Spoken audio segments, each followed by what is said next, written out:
Assalamualaikum warahmatullahi wabarakatuh.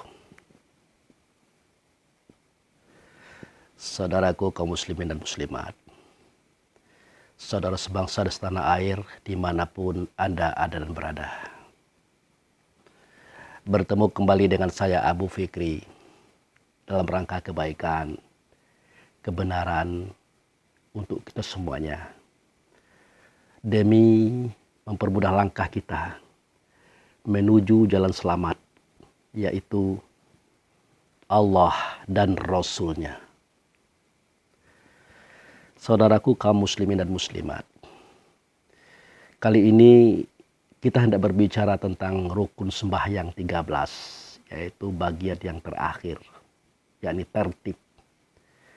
Jadi rukun sembahyang 13 itu sebenarnya mencakup semua aspek kehidupan umat ini, semua aspek daripada kaum ini, terutama ia yang ada dalam dada kita masing-masing, yakni diri pada kita, dialah ruh kita, dialah kita yang sebenar kita.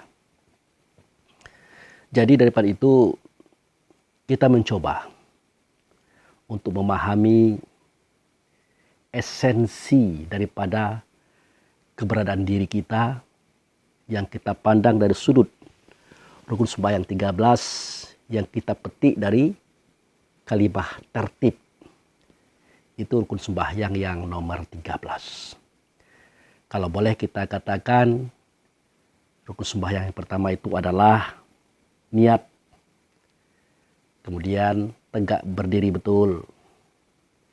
Kemudian takbiratul ihram, kemudian membaca Al-Fatihah, kemudian ruku, kemudian i'tidal, kemudian sujud, kemudian duduk antara dua sujud, kemudian duduk tahiyat, kemudian membaca tahiyat, salawat atas Nabi, salam pertama, yang terakhir tertib. Jadi kita membahas masalah tertib.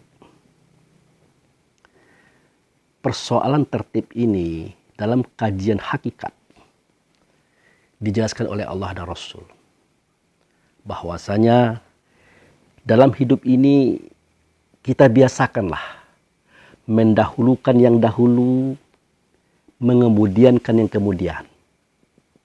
Itu tertib namanya. Tetapi kita tidak berbicara apa yang ada di luar diri kita. Melainkan kita berbicara apa yang ada di dalam diri. Itu. Nah, saudaraku kaum muslimin dan muslimat, siapakah yang terdahulu ianya, yang ia ada pada kita? Nah, itulah dia, ruh kita. Itulah diri kita yang sebenar diri. Dia terdahulu daripada tubuh badan jasad kita. Kalau cerita sejarahnya sering saya sampaikan dalam video-video yang terdahulu. Kita lihat saja seketika kita digiring oleh Allah dan Rasul untuk melihat 3 periode. 3 periode ketuhanan yang ada sebelum yang ada itu ada. Kecuali Allah. Apa periode yang pertama? Periode yang pertama adalah periode la ilaha illallah. Artinya tidak ada zat, tidak ada sifat, tidak ada nama, tidak ada perbuatan. Kecuali Allah lah dianya. Jadi pada waktu itu kalau ada zat, zat itu adalah Allah. Kalau ada sifat, sifat itu adalah Allah. Kalau ada nama, nama itu adalah Allah. Kalau ada perbuatan, maka perbuatan itu adalah Allah. Pada waktu itu semuanya adalah Allah. Kemudian Allah membagi keempat unsur penciptaan alam semesta tadi. Keempat unsur pada keberadaan yang ada tadi. Dengan adanya periode yang kedua, yaitu la ilaha illallah Muhammadur Rasulullah. Nah itu dia. Yang satu tadi mulai berkembang. Artinya apa? Tidak ada zat, tidak ada sifat, tidak ada nama, tidak ada perbuatan. Kecuali Allah lah dianya. Itu tadi. Nah, seketika Allah ingin dikenal, maka ia ciptakan makhluk. Dengannya, makhluk mengenal Allah. Jadinya di sini bukan Allah lagi, tetapi wujud serta Allah. Nah, dengan wujud serta Allah inilah kita bisa mengenal Allah. Ingat, mengenal. Bukan bertemu, bukan berhadapan, tetapi mengenal. Kalau bertemu, berhadapan, itu hanya wujud serta Allah yang punya wewenang. Tidak wewenang kita. Nah, pada periode yang kedua ini kita temukan kalimah la ilaha illallah Muhammadur Rasulullah. Tidak ada zat, tidak ada sifat, tidak ada nama, tidak ada perbuatan kecuali Allah lah dianya. Allah lah dianya. Tetapi saat ini tidak nyata Allah. Yang melainkan dia nyata pada sifatnya. Bernama dia dengan nama Muhammad. Ingat, tadi kita katakan tidak ada zat, tidak ada sifat, tidak ada nama, tidak ada perbuatan, pasti itu Allah. Sekarang Allah menguraikan keberadaan dirinya. Dimulai pada sifat, yaitu Muhammad. Berarti Muhammad itu bagian daripada Allah. Nanti akan kita kenal istilahnya adalah lillahi rabbil alamin. Dia itu bagi Allah. Dipertuang agung atas alam semesta oleh Allah. Jadi dia itu bagi Allah itu menunjukkan kepada Muhammad, saudara. Nah, masuklah kepada periode yang ketiga. Yang bunyinya asyhadu an la ilaha illallah wa asyhadu anna Muhammadar Rasulullah.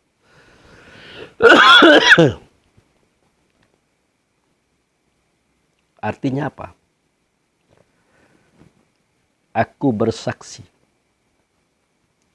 tidak ada zat itu, sifat itu, nama itu, perbuatan itu kecuali Allah lah dianya. Tetapi yang aku dengar, yang aku lihat, yang aku hadapi pada waktu itu tidak Allah. Melainkan Muhammad lah yang nyata.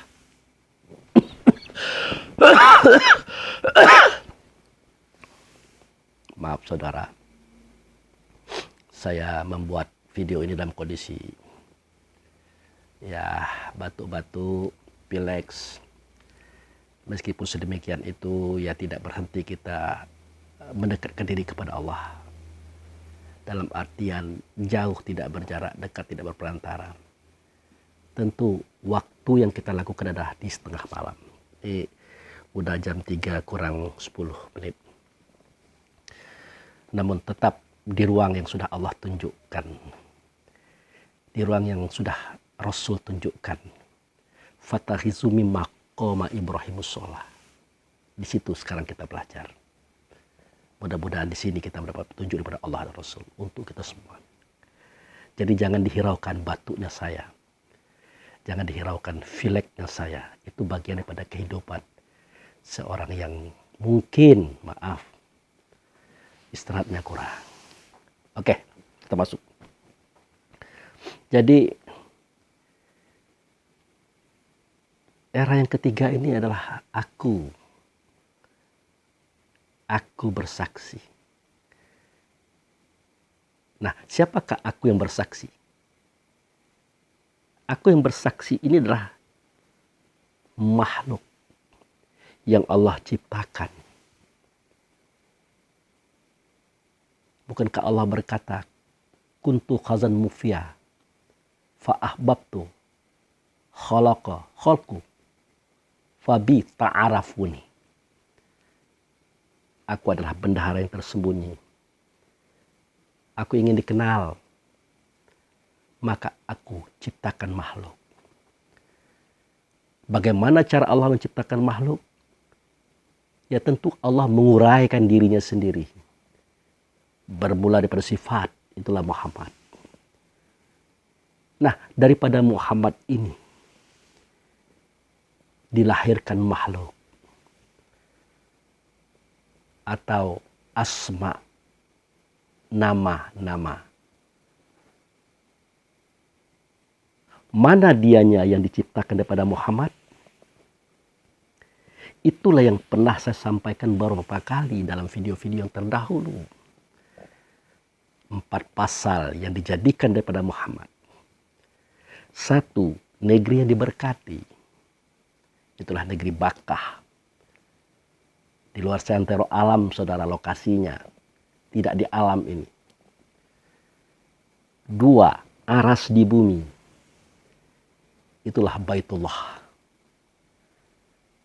3, sorga neraka. 4, mukmin. Jadi bumi yang diberkati, aras di bumi, sorga neraka, mukmin. Itu semuanya adalah asma atau nama. Kan tadi dikatakan, tidak ada zat, tidak ada sifat, tidak ada nama, tidak ada perbuatan. Kecuali Allah lah dianya. Tetapi tidak nyata Allah, melainkan nyata pada Muhammad. Nah, dari Muhammad inilah, dari sifat inilah, dimunculkan asma atau nama. Inilah dia nama itu. Wujudnya negeri yang diberkati, namanya Bakkah. Aras di bumi, namanya Baitullah. Tempat bahagia dan derita, atau rasa bahagia dan derita, itulah surga neraka. Yang terakhir, mukmin. Inilah asma. Nah, nanti kita akan bertemu dengan if'al atau perbuatan. Tempat nyatanya mukmin itu. Karena negeri yang diberkati sudah jelas posisinya. Aras di bumi sudah jelas posisinya. Surga neraka sudah jelas posisinya. Mukmin sudah jelas dianya. Bukan posisinya, dianya. Nah, posisinya mukmin ini bermacam-macam. Bermacam-macam. Tergantung apa dasar tubuh badan jasadnya. Nah, jadi negeri yang diberkati, aras di bumi, surga neraka, mukmin itu adalah nur Muhammad semuanya. Muhammad itu adalah nur Allah. Allah itu adalah Maha Nur. Jadi Allah, Muhammad, mukmin, dan nanti if'al atau jisim atau jasad, semuanya bersumber dari satu sumber, yaitu Allah. Nah, makanya saya katakan Nur Muhammad ini, sewaktu dia menatap Allah yang nyata Muhammad di dalam Baitullah hakikat, itu saya jelaskan ada pada surat Al-A'raf 172. Seketika Muhammad berkata, alastu birabbikum. Adakah tidak aku ini dengan Tuhan kamu? Maka semua Nur Muhammad yang bernama mukmin tadi menjawab, bala syahidna. Benar engkau dengan Tuhan kami. Kami menyaksikan. Jadi pengertian menyaksikan di sini adalah mendengarkan suaranya, melihat wujudnya, berhadapan dengannya dia. Itu menyaksikan. Nah, sejak itulah Nur Muhammad ini percaya bahwa Allah itu memang benar ada, yang tidak nyata Allah, mereka nyata pada Muhammad. Maka waktu itu mereka bersujud sambil mengucapkan lafaz asyhadu an la ilaha illallah wa asyhadu anna Muhammad Rasulullah. Aku bersaksi Tidak ada zat, tidak ada sifat, tidak ada nama, tidak ada perbuatan, kecuali Allah lah dianya. Tetapi yang aku dengar waktu itu, yang aku hadapi waktu itu, yang aku lihat waktu itu tidak Allah, melainkan utusannya. Ia bernama dengan nama Muhammad.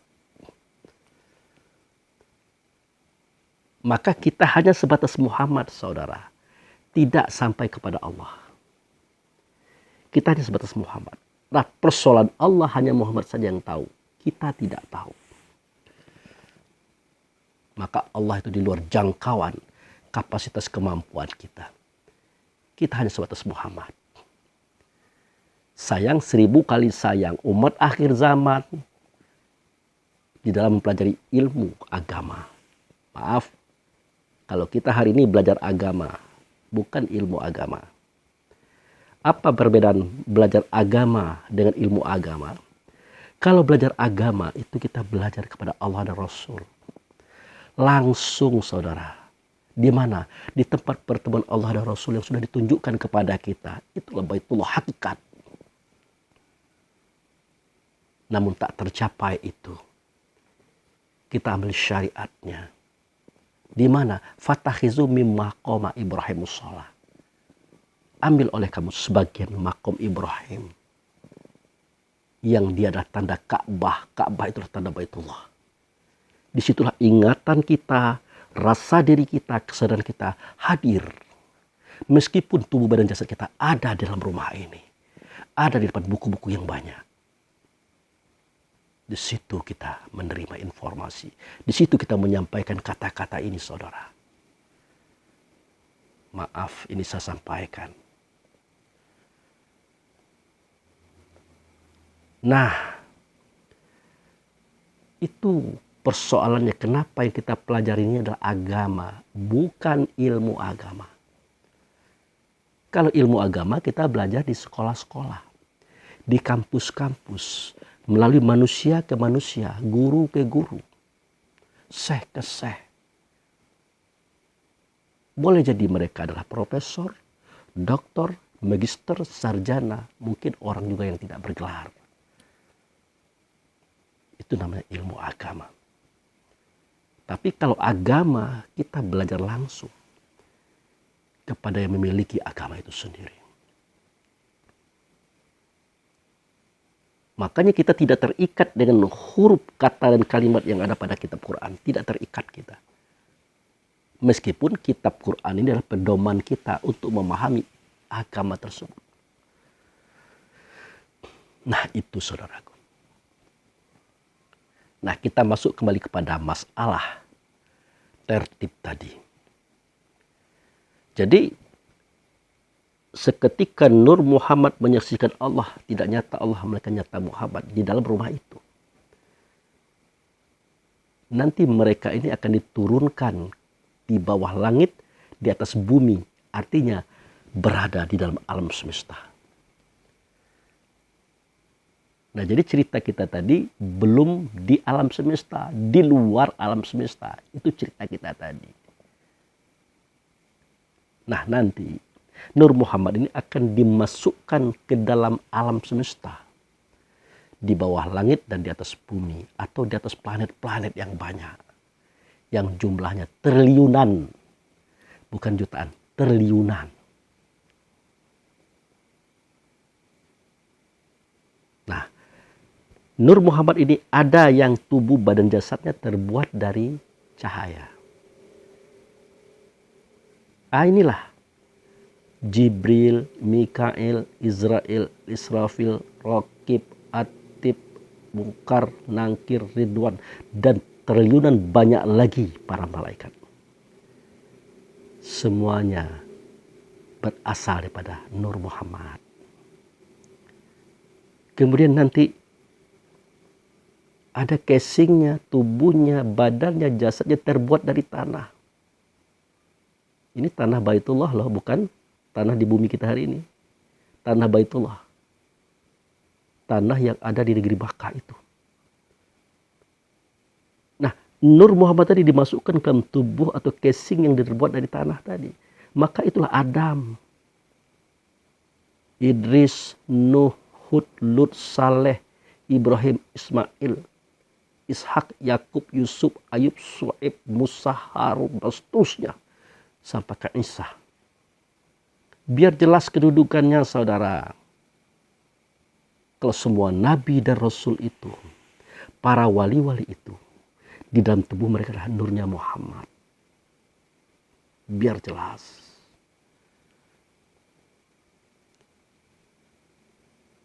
Nah, kemudian Nur Muhammad tadi dimasukkan ke dalam tubuh yang terbuat dari api. Ini api bukan api bumi kita, tapi api di bumi Bakkah tadi. Itulah dia bangsa jin yang dipimpin oleh Azizal bin Janu. Sampai ke bawah terurai. Ada yang tubuhnya terbuat dari angin. Namanya roh rehan. Ada tubuhnya yang terbuat dari air. Namanya roh rahmani. Ada tubuh yang terbuat dari tanah. Namanya roh jasmani. Ada tubuh yang terbuat daripada api. Namanya roh idafi. Jadi angin, air, tanah, api di sini bukan air, angin, tanah, api yang ada di alam kita ini, saudara. Tetapi yang ada di alam sana, di luar alam santero kita ini. Yang dipetik dari bumi yang diberkati, yang padanya terdapat tanah, angin, air, api. Di situ asal muasal tubuh mereka. Isi mereka semuanya adalah Nur Muhammad, saudara. Kemudian nanti roh rehan, rahmani, jasmani, idafi disatukan. Dari sini terbuat langit, bumi beserta isinya. Dan di dalam langit, di dalam bumi, di dalam semua isi yang ada di dalam antara kedua-duanya. Juga Nur Muhammad, saudara, yang disebut dengan ayat.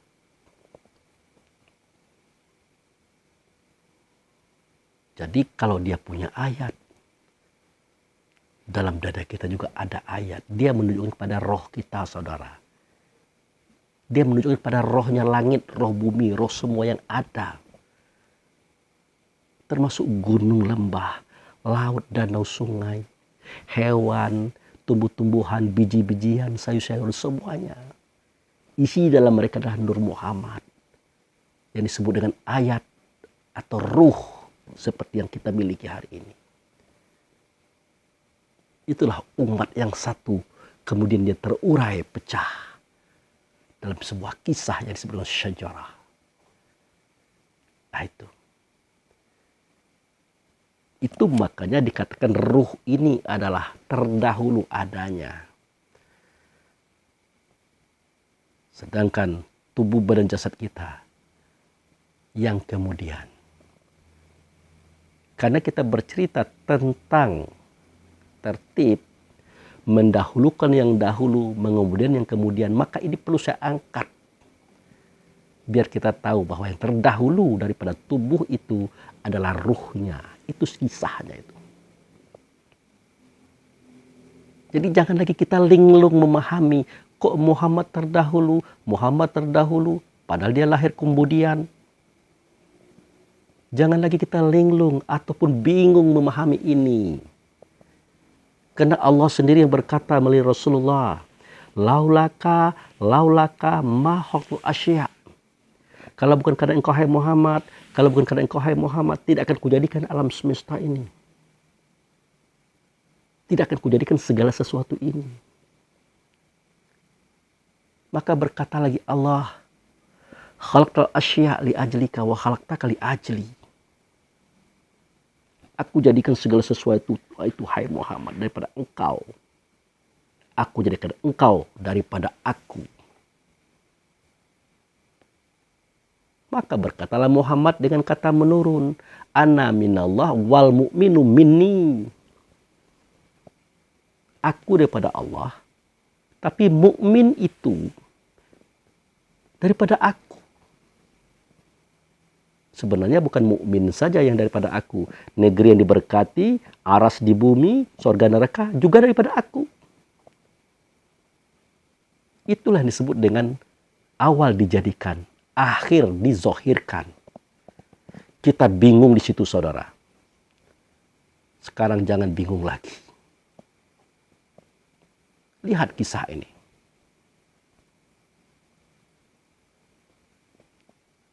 Ternyata isi dalam malaikat adalah Nur Muhammad. Yang disebut mukmin tadi. Isi dalam Adam, berikut Idris, Nuh, Hud, Lut, Saleh sampai Nabi Isa, sampai ke kita sekarang. Ternyata Nur Muhammad, saudara. Isi dalam jin, ternyata Nur Muhammad. Isi dalam angin, air, tanah, api, ternyata Nur Muhammad. Isi dalam langit, isi dalam bumi, isi dalam antara apa yang ada di kedua-duanya, ternyata Nur Muhammad, saudara. Ini harus kita pahami betul. Agar kita bisa menghargai, menghormati apa yang ada di lingkungan kita. Apa yang ada bersama kita, termasuk pakaian, rumah, kendaraan. Apa yang ada di sekitar kita. Semuanya adalah saudara kita. Satu asalnya adalah Muhammad. Satu namanya adalah mukmin. Yang dijadikan dia oleh Allah. Nah, sudah batas ini kita sudah mulai tahu bahwa ruh memang terdahulu ia daripada tubuh. Pada level pertama Allah jadikan daripada Muhammad negeri ini diberkati, arsy di bumi, surga neraka, mukmin. Itu level pertama. Level kedua Allah jadikan malaikat, manusia, jin. Level ketiga Allah jadikan rehan, rahmani, jasmani, idafi. Level keempat, Allah jadikan langit dan bumi beserta isinya. 4 level, saudara. 4 tingkat, 4 bagian yang harus kita pahami betul persoalan ini. Nah, itu. Nah, kembali kita kepada ruh ini.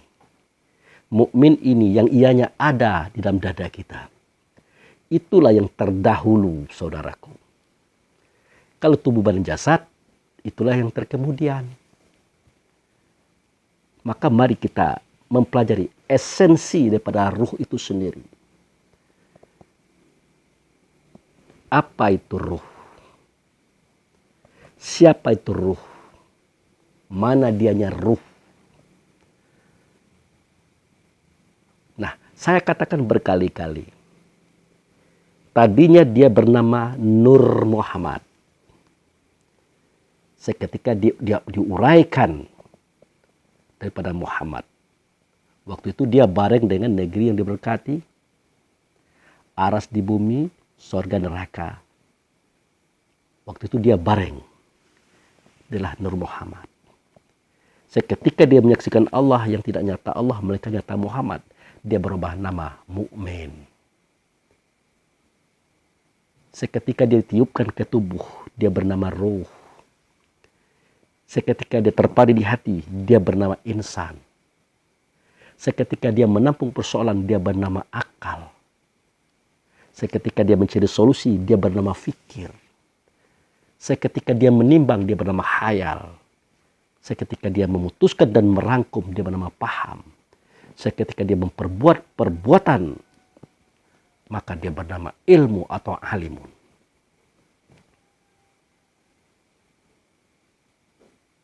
Nah, itu saudara kisahnya. Jadi jangankan kita bercerita tentang malaikat, Adam, iblis. Justru kita tahu kisah di atasnya. Seketika berada di dalam Baitullah dalam bentuk mukmin.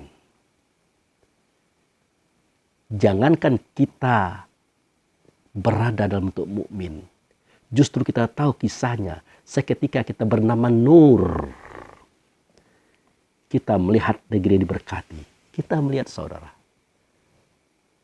Kita melihat aras di bumi waktu itu. Kita melihat saudara.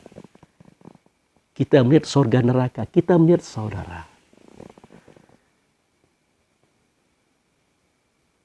Jangankan negeri yang diberkati, aras di bumi, surga neraka. Yang menjadi sebab terjadinya ini kita melihat saudara, yaitu sejatinya Muhammad. Tetapi seketika kita berkata Allah, kita tidak melihat lagi saudara. Kita tidak tahu lagi saudara. Yang tahu tentang Allah, yang mendengar suara Allah, yang melihat keberadaan Allah hanya Muhammad saudara, tidak yang lain. Makanya saya katakan berkali-kali, Adam bertemu dengan Allah, Idris bertemu dengan Allah, seterusnya sampai Isa. Yang tertuang cerita itu dalam Al-Quran. Sebenarnya yang mereka lihat bukan Allah saudara, tetapi wujud serta Allah, itulah Muhammad. Ini yang perlu kita pahami. Nah itu.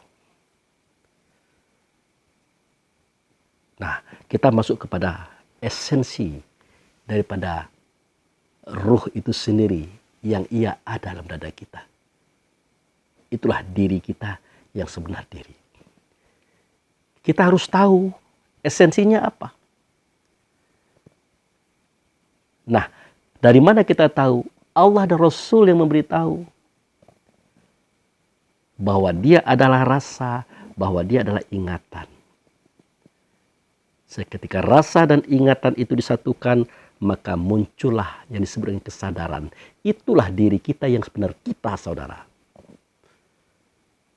Rasa itulah diri kita. Ingatan itulah diri kita. Seketika rasa dan diingatan disatukan menjadi kesadaran, itulah diri kita. Yang diharapkan oleh Allah dan Rasul, kita tetap fit dengan kesadaran. Karena di dalam kesadaran itu adalah ingatan dan rasa.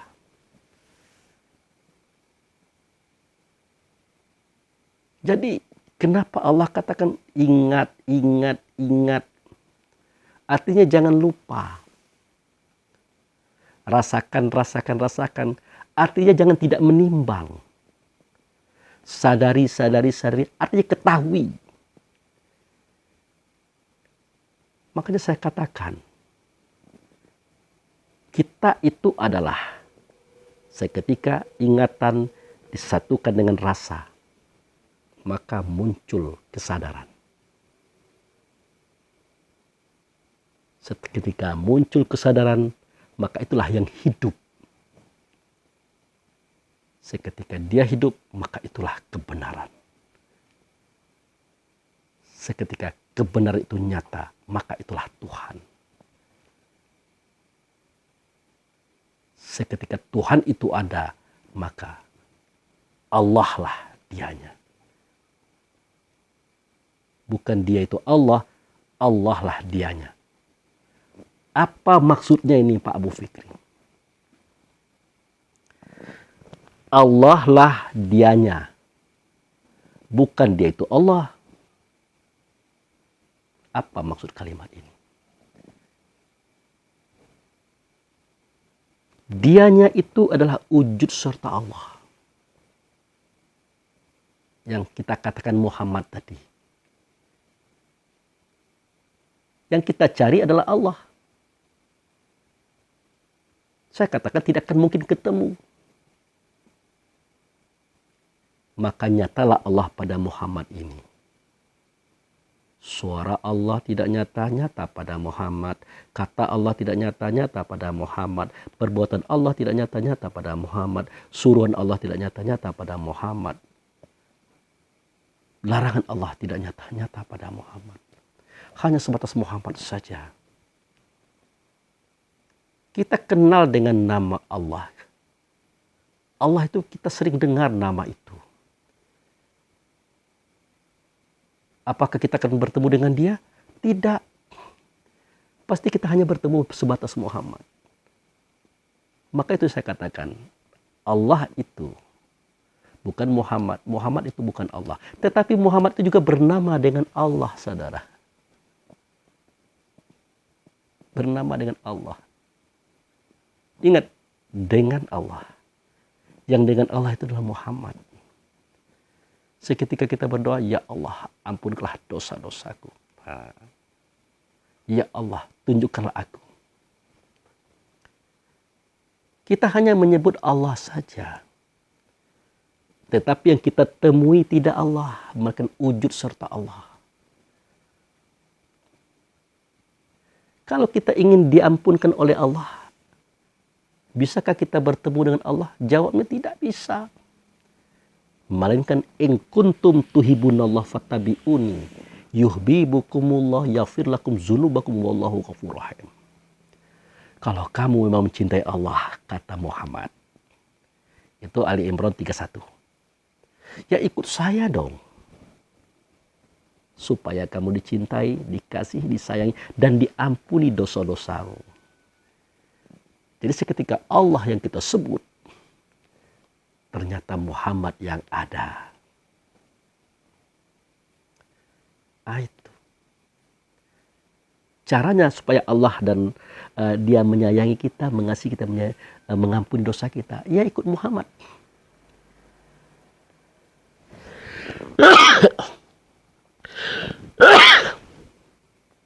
Ikut Muhammad. Maka saya katakan Allah bukan Muhammad, Muhammad bukan Allah. Tapi Muhammad itu bernama dengan nama Allah. Makanya seketika kita berkata Bismillahirrahmanirrahim. Dengan nama Allah. Itu dia. Allah itu nama benar. Adakah dianya? Ada. Kita tidak akan bisa mencapai dia. Tetapi yang dengan nama Allah itu adalah Muhammad.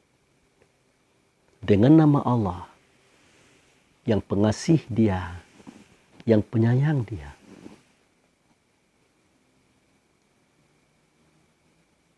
Bagaimana kita bisa mengetahuinya? Lihat ayat kedua. Alhamdulillahi Rabbil Alamin. Alhamdulillah. Alif lam itu nama Allah. Hamdu itu adalah nama Muhammad. Alhamdulillahi. Alhamdu itu bagian daripada Allah. Muhammad tadi maksudnya. Rabbul Alamin. Tuhan alam semesta. Muhammad itu Tuhan alam semesta. Kita gamang mengatakan Muhammad itu Tuhan alam semesta. Padahal Tuhan itu tadinya artinya adalah Tuan. Tuan besar. Orang agung, orang yang dipercaya oleh Allah sebagai wujud sertanya. Tetapi orang Portugis merubah kata Tuan besar ini menjadi Tuhan. Seketika kita itu mendengar kata Tuhan, langsung kita mengatakan itu adalah Allah. Padahal Tuhan itu bukan Allah, tetapi wujud serta Allah. Lalu bagaimana kita katakan Tuhan itu adalah Allah? Tuhan besar yang agung itu adalah Allah. Wujud serta Allah itu kita katakan Allah. Bagaimana mungkin? Sedangkan dia dijadikan oleh Allah sendiri. Itu pada momen, pada waktu 8.000 tahun sebelum Adam. Jadi Muhammad itu dijadikan oleh Allah. Tuhan itu dijadikan oleh Allah. Tuang agung itu dijadikan oleh Allah. Wujud serta Allah itu dijadikan oleh Allah. 8.000 tahun sebelum Adam, saudara.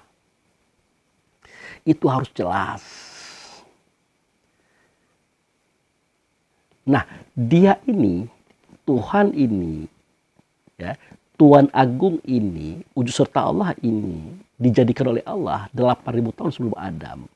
Dengan cara Allah menzohirkan sifatnya. Itulah periode yang kedua yang saya katakan tadi. Namanya Muhammad. Itu Allah yang menjadikan dia.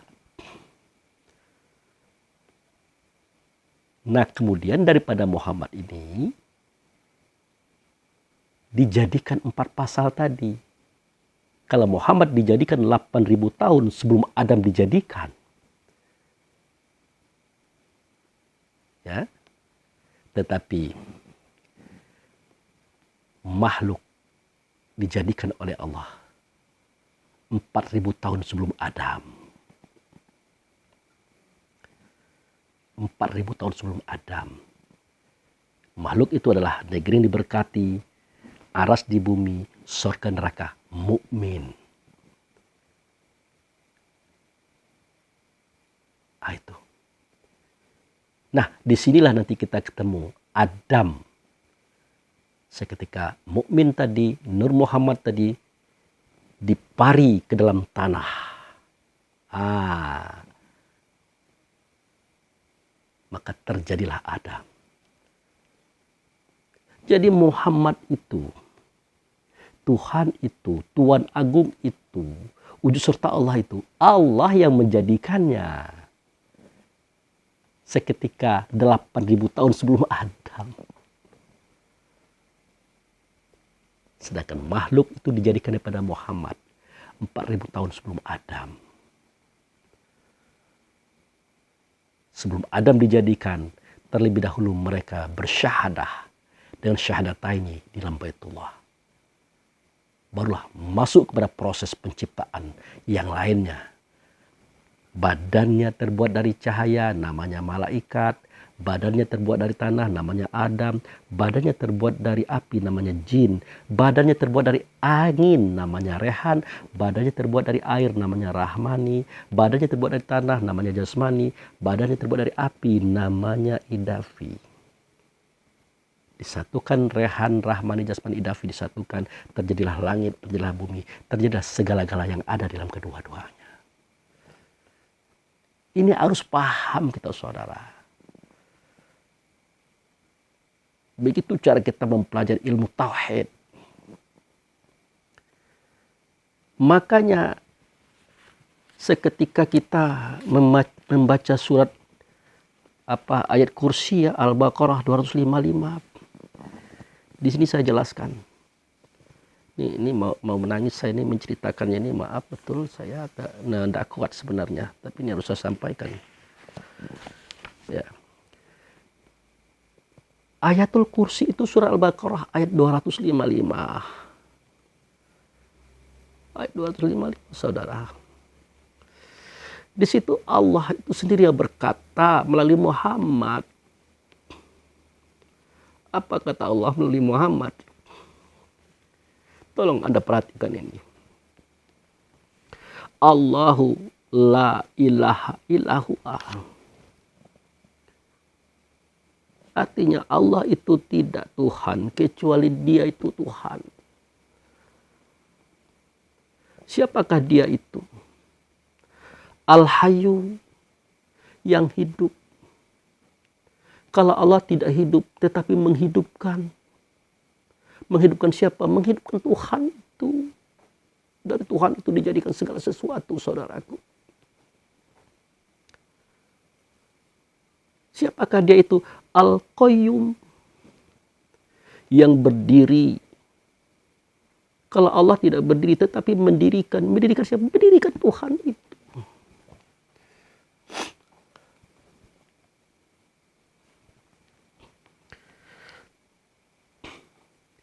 Kemudian kelanjutan ayat tadi dikatakan la ta'khudhuhu sinatu wala naum. Tuhan itu tidak pernah mengantuk. Jika kita hidup di masa Dia mengantuk, Dia tidur. Tidak saudara. Kalau Dia mengantuk, Dia tidur, hancur bumi dan langit ini. Karena semua itulah berada dalam genggamannya Dia. Tetapi kita dibutakan oleh Allah dan Rasul itu sendiri. Karena wujudnya sama dengan kita, saudara. Adab dan adat hidupnya sama dengan kita. Makan, minum, beristri, beranak, susah, senang, bahkan mati pula tubuhnya. Semakin buta kita dengan Dia. Itu. Lahu ma fis samawati wa ma fil ardi. Baginya, bagi Allah itu, apa yang di langit, apa yang di bumi. Yang bagi Allah itu bukan Allah. Tetapi dia itu Muhammad tadi, itu yang bagi Allah. Alhamdulillahi, alhamdulillah itu bagi Allah. Dia menguasai langit dan dia menguasai bumi. Karena dia menjadikan segala sesuatu itu saudara. Dengan izin Allah. Man zalazi yasfa'u indahu illa biizni. Tidak ada yang akan mendapatkan syafaat. Yang syafaat itu ada di sisi Muhammad. Kecuali dengan izinnya. Kita sendiri yang mengatakan bapak-bapak, ibu-ibu, saudara-saudara. Marilah kita berselawat kepada Rasulullah. Semoga dengan itu kita mendapatkan syafaatnya. Mendapatkan syafaatnya. Kita berselawat kepada Rasulullah. Semoga kita mendapatkan syafaatnya. Kapan? Di akhirat. Aduh.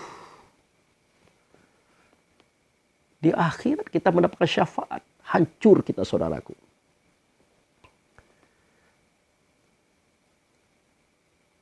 Sebenarnya dia sudah bersyafaat kepada kita dari dulu.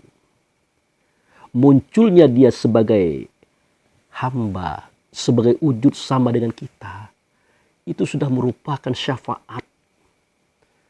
Dia disakiti, dia dizolimi, dia dilukai, dia diperangi, bahkan dia hendak dibunuh.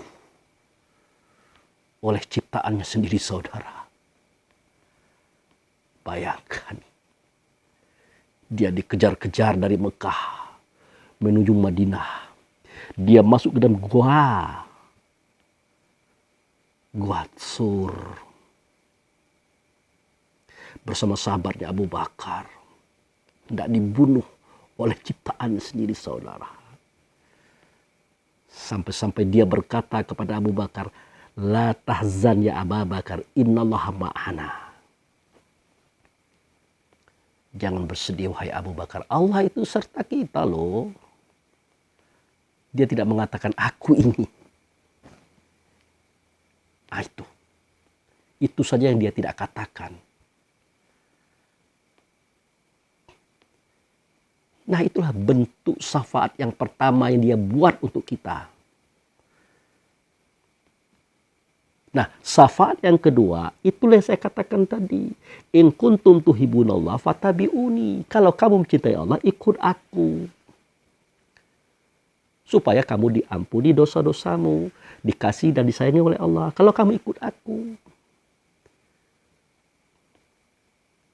Karena kita hidup 1500 tahun setelah beliau, kita kebingungan ikut beliau kemana. Ya tentu ke tempat beliau berada hari ini.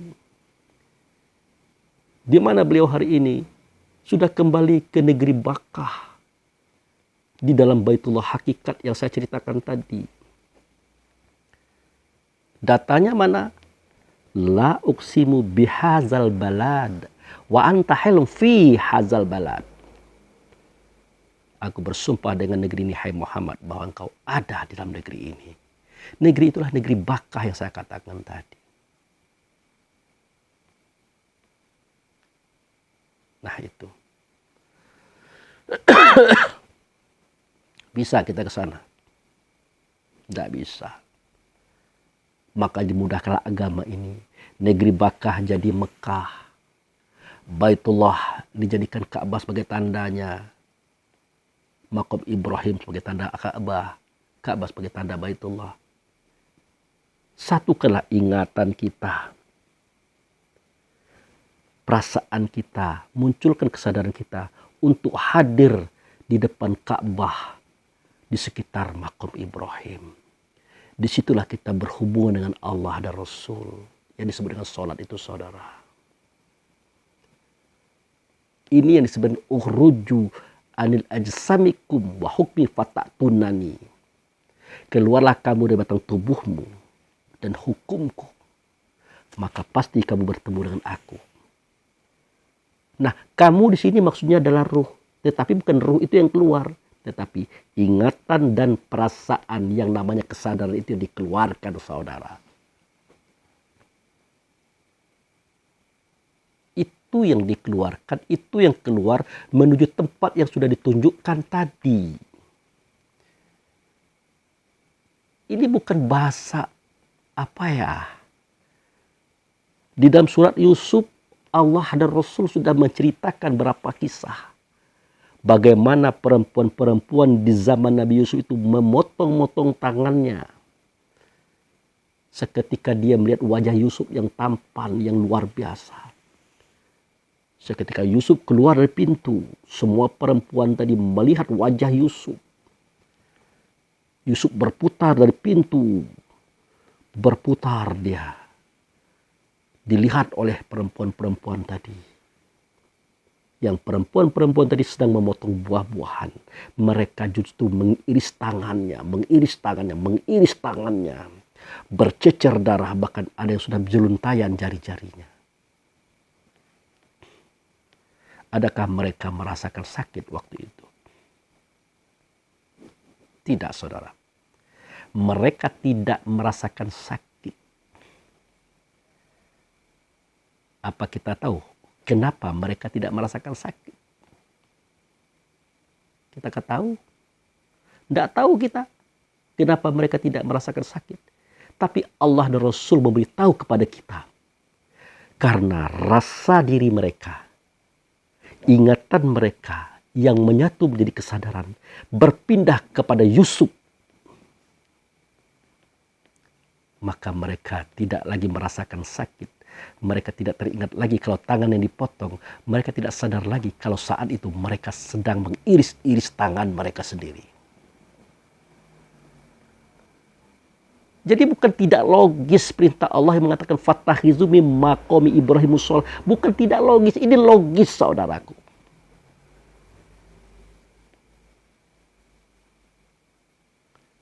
Itu kisah Nabi loh. Kisah kita sendiri seketika kita membawa mobil, membawa motor, apakah kita ditumpang atau menumpangi, sering terjadi. Kita sudah tahu rumah kita itu adalah di Gang Merpati 5 Rawa Makmur. Kita sudah tahu. Kita berjalan dari suatu titik namanya Unip. Pengen pulang ke rumah di Gang Merpati 5 itu. Sewaktu kita sedang berjalan di atas mobil, kita melihat Gang Merpati 5 itu. Tetapi kita terus saja. Setelah di kampung Bali, kita teringat, Masya Allah, kok aku sudah sampai di sini ya? Padahal aku mau ke Gang Merpati 5. Pertanyaannya, bukankah Anda tadi melihat Gang Merpati 5? Jawabnya iya. Tetapi kenapa Anda tidak turun pada Gang Merpati 5? Karena saat itu, perasaanku, ingatku, kesadaranku sedang pergi ke tempat lain. Sehingga aku kebablasan. Sampai di tempat yang lebih jauh daripada yang aku tuju. Pasti kita merasakan itu, saudara. Ini analogi yang Allah berikan, yang Rasul berikan kepada kita. Supaya kita mau berpikir tentang hakikat kehidupan ini. Kita lanjutkan lagi kalimat berikutnya. Ya'lamu ma baina aidihim. Muhammad itu tahu ma baina, apa yang ada di antara aidihim, apa yang ada di antara kedua tangannya. Beda terjemahan dengan apa yang saya ungkapkan, saudara. Ma baina aidihim itu artinya apa yang ada di antara kedua tangan, yang ini dan yang ini. Tentu ini maksudnya hati. Apa yang disuarakan, apa yang dikatakan, apa yang direncanakan oleh hati ini, dia tahu. Karena yang dalam hati itu berasal daripadanya. Makanya pada surah Al-Hadid ayat 4. Innahu ya'lamukum bizati sudur. Dia mengetahui tentang diri kamu, yaitu melalui zat yang ada dalam dada. Surat Al-Hadid ayat 4 kalau saya tidak salah. Cek dari situ. Pada barisan terakhir. Nah itu. Kemudian wama khalfahum, dan apa yang ada di sekitarnya. Dia tahu. Jangan pernah kita berkata dia tidak tahu. Wa yuhituna bisyai'in min ilmihi. Dan tidaklah kamu akan mengetahui tentang ilmunya dia.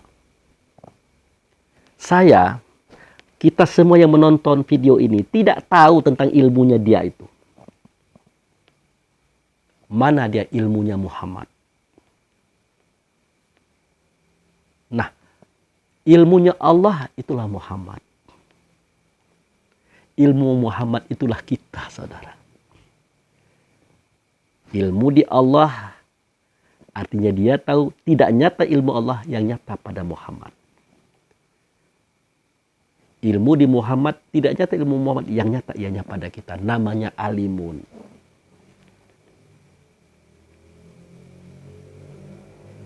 Makanya dalam surat Al-Ankabut ayat 49 kan dikatakan itu. Bal huwa ayatu bainatu fi sudur allazina utul ilmi. Sesungguhnya kitab itu, Quran itu adalah ayat dalam dada kamu.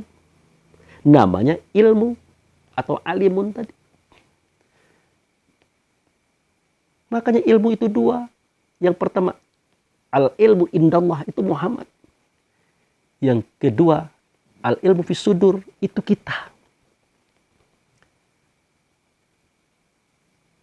Makanya saya katakan, awal dan akhir kita tahu. Zohir dan batin kita tahu. Karena kita sudah melewati semua itu, saudara. Yang tidak kita ketahui adalah Allah. Tetapi kita lupa. Makanya dalam Al-Quran itu kita temukan kalimat yang berbunyi wa'iz, wa'iz, wa'iz. Ingatlah, ingatlah, ingatlah. Seketika kami mengeluarkan semua roh anak Adam. Kami akan saksi atas diri mereka satu persatu. Kami tanya kepada mereka, alastu birabbikum, adakah tidak aku ini Tuhan kamu? Disuruh ingat kita. Kenapa disuruh ingat? Karena kita tahu cerita itu, tapi kita lupa. Kau adalah cerita Adam, Idris, Nuh, Hud, Lut, Saleh, Ibrahim, Ismail, Ishak, Yakub. Tahu kita cerita itu. Karena itu kita lewati. Kita hadir di situ. Yang kita lupa adalah apakah kita sudah berjasad atau belum. Kalau berjasad berarti kita pelaku sejarah. Kalau belum berjasad berarti kita masih di Baitullah. Kita menyaksikan kisah-kisah itu, saudara. Berarti kalau kita pelaku sejarah kok muncul hari ini Pak Abu Fikri? Nah, itu dia. Bahasa reinkarnasi itu tidak bisa dipungkiri, saudara. Makanya Allah berfirman melalui Rasulnya, kaifa takfuruna billahi wa kuntum amwatan fa ahyakum, summa yumitukum, summa yuhyikum, summa ilaina turjahun. Bagaimana kamu bisa mengingkari Allah dan Rasul? Sedangkan kamu tadi mati, kuhidupkan. Kemudian mati lagi, kuhidupkan lagi. Terakhir persoalan kamu adalah kembali kepada aku juga. Al-Baqarah, saudara. Tapi tidak usah kita kembangkan. Nanti jadi fitnah pula lagi. Nah, kita kembali ke sini. Jadi, tidak ada yang tahu ilmunya Muhammad. Apalagi ilmu Allah. Nah, sekarang beliau kasih tahu. Ilmu Allah itu adalah Muhammad. Ilmu Muhammad itu adalah diri kita. Kok bisa tahu? Illa bimasya. Nah, yang tahu itu adalah orang yang dikehendakinya. Illa bimasya. Dikatakan, walau hituna bisyai'in min ilmi. Dan tidaklah ada yang tahu apa itu ilmunya dia. Kecuali yang dia kehendaki. Jadi, saudara-saudaraku, dia kehendaki untuk tahu. Melalui siapa? Ya melalui orang yang ngomong. Orang yang ngomong dari siapa? Dari orang tuanya. Yang orang tua itu kita sama-sama tahu siapa dianya. Nah, orang tua kita itu tahu daripada beliau Muhammad itu, saudara. Tidak jauh kita dengan Muhammad itu. Tidak jauh, saudaraku. Nah, itu. Wasi'a kursiyuhus samawati wal ardh. Nah, kursinya dia seluas langit dan bumi. Kursi itu artinya kekuasaan. Tak satu pun yang di langit, tak satu yang di bumi. Semua itu adalah dikuasai oleh dia. Ya tidak dan tidak. Harus dikuasai. Kenapa? Semua itu daripada dia asalnya. Itu saudaraku. Wal ya'uduhu hifzuhuma wa huwal aliyul azim. Wala ya'uduhu hifzuhuma. Tidaklah susah baginya menjaga. Tidak susah bagi Allah itu menjaga Muhammad. Tidak susah bagi Muhammad itu menjaga alam semesta ini. Nah, itu. Wa huwa aliyul azim. Sesungguhnya itu sangat tinggi dan sangat besar. Cuman kita tidak tahu. Dia itu tinggi. Dia itu sangat besar. Tapi kita tidak tahu. Nah, itu saudara. Nah, makanya dahulukanlah ruh ini seketika kita hendak bersuara, hendak berkata, hendak berbuat.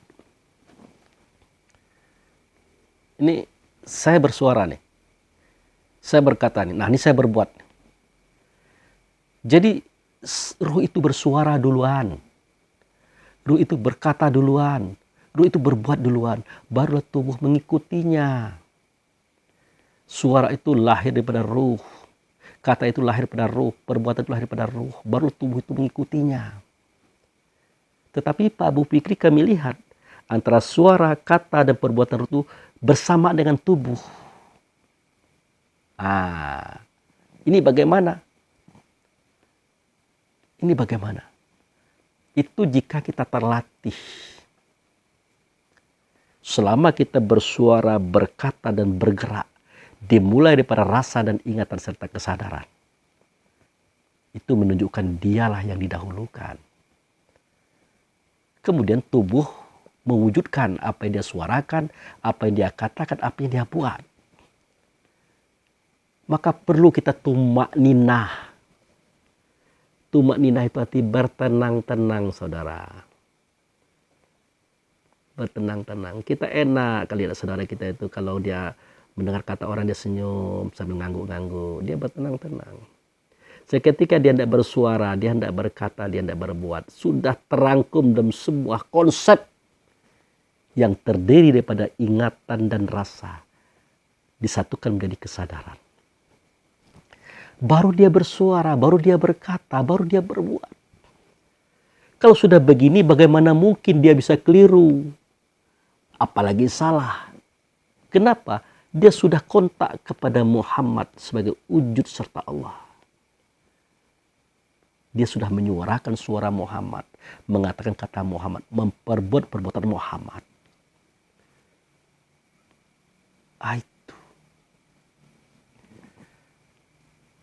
Makanya kita jarang keliru.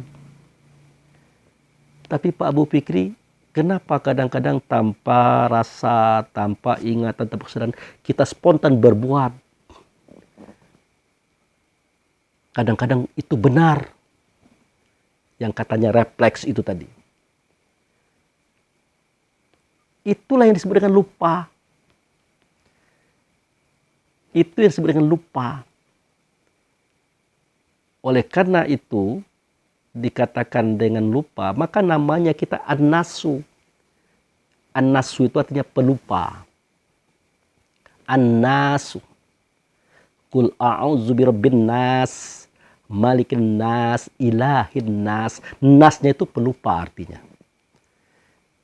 Yang menjadikan kita tuh pelupa itu adalah tubuh badan jasad yang di dalamnya ada unsur manusia. Kalau kitanya tidak pelupa, tapi setelah kita masuk ke dalam tubuh, di parike hati, kita pelupa. Kalau tidak diingatkan oleh Allah dan Rasul, kita lupa, saudaraku. Itu. Dulu pernah saya menganalogikan. Kita orang rumah. Kalau bahasa Bengkulu, orang rumah itu istri, saudara. Ya, tolong belikan bawang putih 1/4 kilo. Aku ingin buat cuka empek-empek. Biar kita bisa makan nanti malam. Siap, kata kita. Tapi ketika kita berada di pasar, katakanlah pasar Minggu misalnya. Bingung. Wah, ini istri tadi minta apa ya? Pesan apa ya? Nah, Akhirnya kita sarapan dulu, makan lontong, sambil mengingat-ingat. Bagi yang merokok, dia merokok dulu sambil ingat-ingat. Dia duduk bertenang-tenang dulu, tumak nina. Tetap lupa. Akhirnya dia bilang, terserah kamu wahai istriku, aku lupa, aku mau pulang. Nah, seketika dia mau ngengkol motor atau ngidupin motor, atau mau starter mobil, tiba-tiba, oh iya, istriku tadi pesan bawang putih 1/4 kilo. Pernahkah saudara berpikir?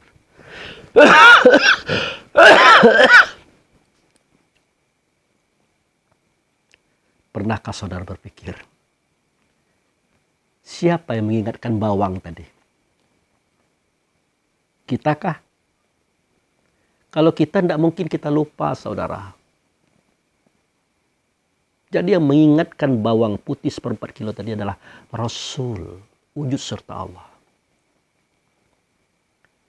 Kalau kita ini tidak diingatkan oleh Allah dan Rasul, saudara, Masya Allah. Makanya seketika kita masih bisa mengingat ini, bersyukurlah. Sadarlah. Bayangkan apa yang terjadi seketika kita bangun daripada tidur. Kita lupa di mana kamar mandi. Oke, kita ingat kamar mandi di belakang rumah. Kita masuk ke kamar mandi. Di dalam kamar mandi kita lupa mau ngapain kita ke sini tadi. Oke lah, kita ingat kita mau mandi. Kita mau buang air besar, mau buang air kecil. Setelah kita buang air besar, buang air kecil, kita lupa mau diapakan ini. Hancur kita, saudara. Jadi seketika kita melaksanakan kelaziman kita setiap hari. Bangun, tidur, ke kamar mandi, buang air kecil, buang air besar, cuci-cuci, mandi, berudu, sholat. Kalau bukan Allah dan Rasul mengingatkan, itu tidak bisa terjadi pada kita, saudara. Maka bersyukurlah kita. Lalu bagaimana Pak Abu Fikri dengan mereka yang bermaksiat? Nah, Allah hanya menumbuhkan rasa pada dirinya. Menumbuhkan ingatan pada dirinya. Tetapi tidak tumbuh kesadaran. Karena tertutup hawa nafsu dunia syaitan. Dia berfokus kepada apa yang Allah larang. Apa yang Rasul larang. Maka dia terjerembab dalam kesalahan. Dia merasakan itu sebuah kesalahan. Dia ingat itu sebuah kesalahan. Makanya dia mengingkari kebenaran. Mendustakan ayat dalam dada ini. Maka jadi katakan, ya Allah, aku ingin beriman kepada Engkau. Caranya bagaimana? Ya berimanlah kepada Rasul. Kalau beriman kepada Rasul, caranya bagaimana? Ya berimanlah kepada nabinya, wujud serta Rasul.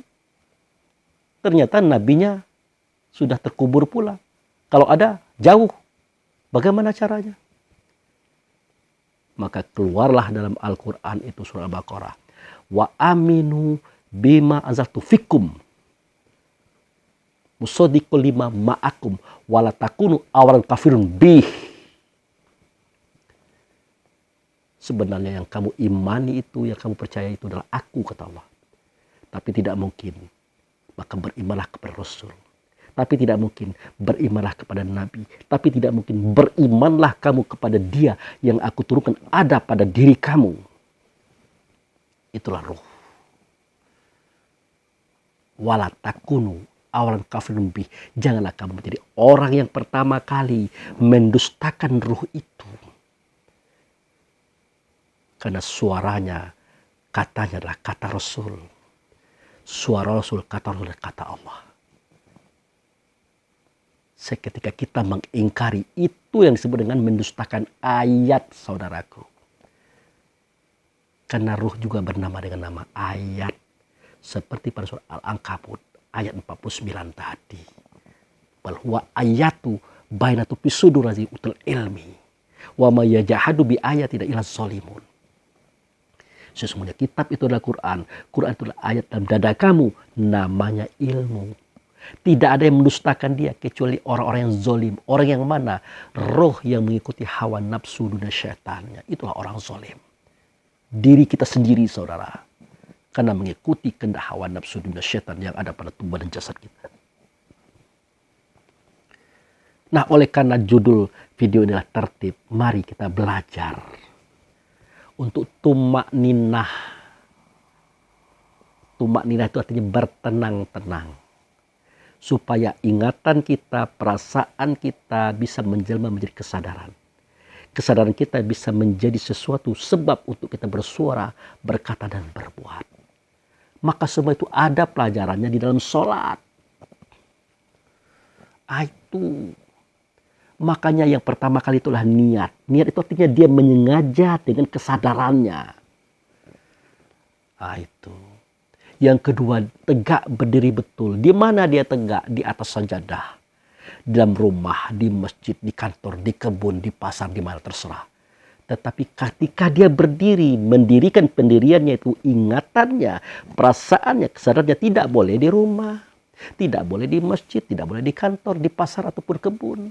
Harus di tempat dia berdiri. Di mana itu? Falyabudu rabb hadzal bait. Kau sembah Tuhan di rumah ini. Itu. Bagaimana caranya? Fatakhizu mim maqama Ibrahimus shalah. Ambil sebagian makom Ibrahim. Di situ kamu berhubungan dengan Tuhan. Mantap-mantaplah di situ. Jangan keluar. Kenapa? Kalau kamu mantap di situ, maka mukminlah namamu. Kalau kamu keluar, kafirlah namamu. Lah, kok bisa begitu? Nah, lagi-lagi kita harus keluarkan Al-Ankabut ayat 35. Wa makana sholatahum indal bait mutaka wa tasdiyah fazuku azaba bima kuntum takfurun. Jelas. Tidaklah sholat mereka di sisi Baitullah atau di luar Baitullah itu kecuali bersiul-siul. Suara bagus, irama bagus, makhraj bagus, tajwid bagus. Semua orang menangis mendengar kita. Kemudian bertepuk tangan saja. Rasakan oleh kamu azab. Kenapa diazab? Tidak mendapat syafaat, tidak mendapat pertolongan, tidak mendapat obat, tidak dicabut penyakit hati dan dada. Wa nazza'na ma fi sudurihim min ghirin tajri min tahtiha anhar. Di tempat yang mengalir air di bawahnya. Kalau di situ adalah Al-Kautsar, kalau di sini adalah Zam-Zam. Dicabut penyakit hati dalam dada. Dicabut. Lama-lama penyakit hati habis. Cerah muka, bersih diri, memandang orang itu indah. Kalau tidak dicabut, fi qulubihim maradun fazadahumullahu maradun. Dalam hati mereka itu ada penyakit, maka bertambah-tambah penyakit itu. Kenapa? Karena tidak dicabut. Akhirnya penyakit itu pindah ke tubuh badan jasad. Jantungan, darah tinggi, stroke, stres, macam-macam. Kaya sudah, berpangkat tinggi, harta banyak, tapi duduk di atas kursi roda. Makanan terhidang besar banyak. Tidak boleh makan yang lain kecuali sayur bening, itu pun tidak boleh pakai garam. Tersiksa. Kenapa? Bima kuntum takfurun, karena kamu kafir. Jadi kafir di sini bukan orang yang berbeda merek dengan kita, saudara. Kita itu punya tingkah. Tingkah kita itu mengingkari kebenaran, itulah kafir. Prosedurnya begini, caranya begini, diaturkan dengan baik oleh Allah Rasul. Kita keluar kafir. Makanya bainal kufar wal mu'min tarkus shalah. Perbedaan si mukmin dengan si kafir hanya dalam hal meninggalkan sholat loh. Ingat, hanya dalam hal meninggalkan sholat. Kalau kita sholat di situ, mukminlah kita. Tapi kalau kita tinggalkan sholat di situ, kita keluar kemana-mana, kafirlah kita. Maka tumak ninah ini penting, bertenang-tenanglah seketika kita sholat. Karena sholat itu cetakan suara, kata, dan perbuatan kita seketika kita di luar sholat. Cetakan. Di situ dicetak. Suara kita dicetak di situ, perkataan kita dicetak di situ, perbuatan kita dicetak di situ. Itulah sholat ini sebagai induk daripada semua perbuatan. Makanya nanti kalau Allah ingin menghisap kita, dia tidak akan menghisap yang lain. Sholat dulu yang dia cek. Baguskah sholatnya atau buruk? Kalau bagus, baguslah semua. Suara, kata, dan perbuatannya. Dan karya-karyanya. Fasilitas hidupnya. Dunia akhirat. Kalau buruk sholatnya, dia katanya sholat tapi dia pergi kemana-mana sudah. Akan buruk suaranya, buruk katanya, buruk perbuatannya, buruk fasilitas hidupnya, dunia dan akhirat. Hati-hati saudara. Ini sudah ditunjukkan. Sudah diajarkan kepada semua kita. Nah itu dia. Jadi tertib itu mendahulukan yang dahulu, mengemudian yang kemudian. Caranya tumak nina. Itu tadi niat sudah, tegak berdiri betul sudah, baru takbiratul ihram. Membesarkan dan memuliakan. Tahu siapa yang besar? Tahu siapa yang mulia? Nah, kita sebut Allah. Betul itu. Tapi tidak nyata Allah melakukan akbar. Siapa akbar? Akbar itu sifat. Kalau istilah bahasa Inggris superlatif. Akbar, terbesar. Siapa dia? Dia adalah Muhammad. Siapa kita yang mengucapkan kata itu? Ya, siapa kita? Turunan Muhammad. Inilah kisah itu, saudara. Mungkin itu saja dulu. Saya mohon maaf. Cerita Allah dan Rasul saya bukakan di video ini. Saya flur kepada umum. Mungkin sudah saatnya rahasia Allah dan Rasul ini dibukakan. Agar umat ini, kaum ini mengerti bagaimana hidup itu sebenarnya. Bukan tidak berisiko dengan orang yang menyampaikan kisah ini. Sangat berisiko, saudara. Tapi inilah sebuah pengorbanan dan perjuangan kita bersama. Mohon doanya buat saya agar saya sehat. Bisa menyampaikan kajian-kajian berikutnya. Begitu. Tentu doa itu tidak hanya kepada saya, kepada kita semuanya. Yang beriman kepada Allah dan Rasul. Baik, terima kasih. Kita tutup acara ini dengan ucapan wabillahi taufiq wal hidayah. Assalamualaikum warahmatullahi wabarakatuh.